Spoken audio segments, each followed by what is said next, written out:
Hello there and welcome to this video on Lightfield Hyper Edition, which releases today on Steam with a console version to follow shortly.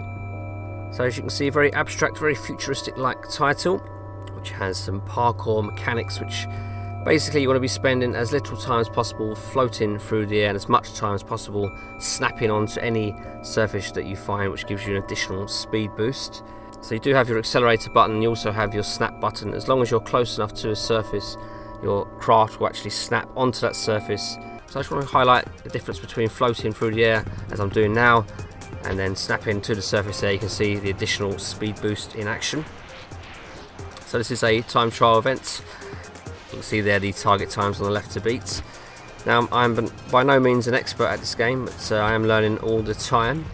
Now there is an option to actually slow down the action, which is a brilliant way of learning each and every track, and you can actually speed up the action as well. What I have here is a normal medium setting, normal speed setting, so you can go a lot quicker if you so wish. So again, just snap into these surfaces here much as possible, and you've got this very interesting spiral section here.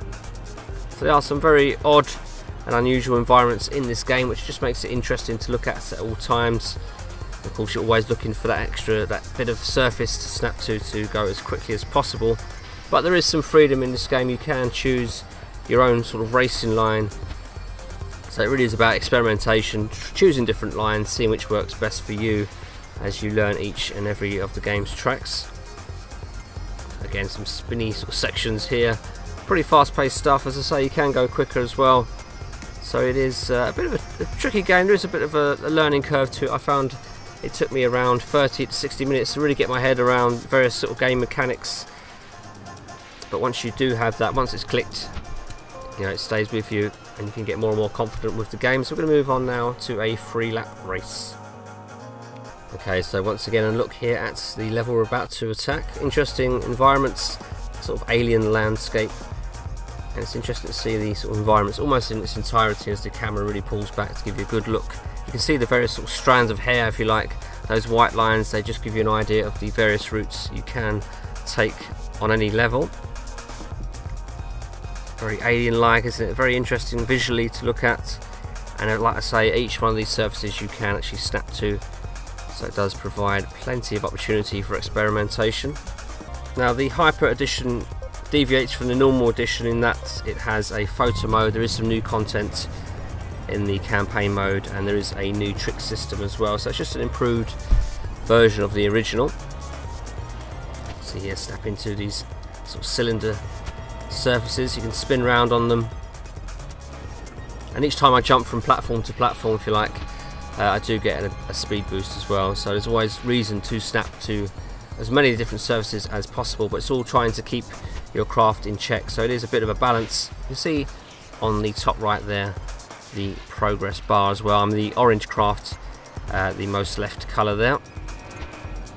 So again, just experimenting with different lines, different ways of attacking the course, and it's all about really building up your confidence with the game so you can really attack these courses. I've got some way to go to become an expert, but slowly getting the hang of this game, and I am currently working on the review, which should be up on the website in the coming days, so do check that out.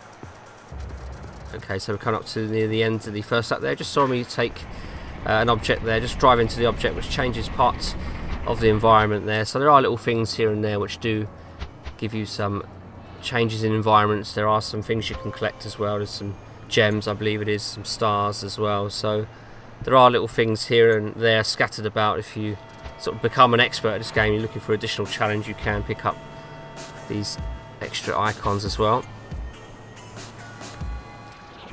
So just jumping from ledge to ledge here just to keep my speed up as much as possible. Now we're going to transition to the ground here, keeping the speed up again as we travel through these octagons for an additional speed boost before snapping onto the surface. So tricky transition that, you've got to spin around. Now as long as you're holding down the snap button, you will automatically reorientate your craft to the nearest surface, but it does only happen when you're, you know, reasonably close to the surface. So you need to make sure you've got your button held down, I guess, once you're close to a surface, and then your craft will spin around accordingly. So it's a bit tricky to get to grips with, but once it's Once you've clicked with it, it does feel intuitive, but like I say, there is that sort of initial learning curve of maybe 30 to 60 minutes. Certainly challenging at first. So final lap then, we're in first place of 6 runners.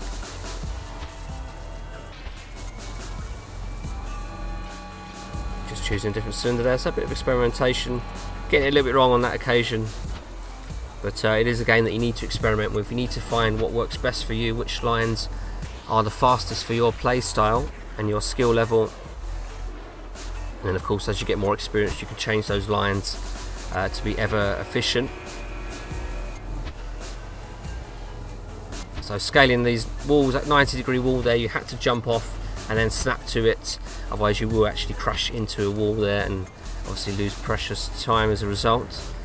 So once again, through this very high speed section, as we come up to the latter stages of the race here. But that was a look at Lightfield Hyper Edition. Like I say, we've got the review to come in the coming days. Let us know in the comments what you make of the title, and we'll have some more racing action for you coming up very shortly. Thanks for watching.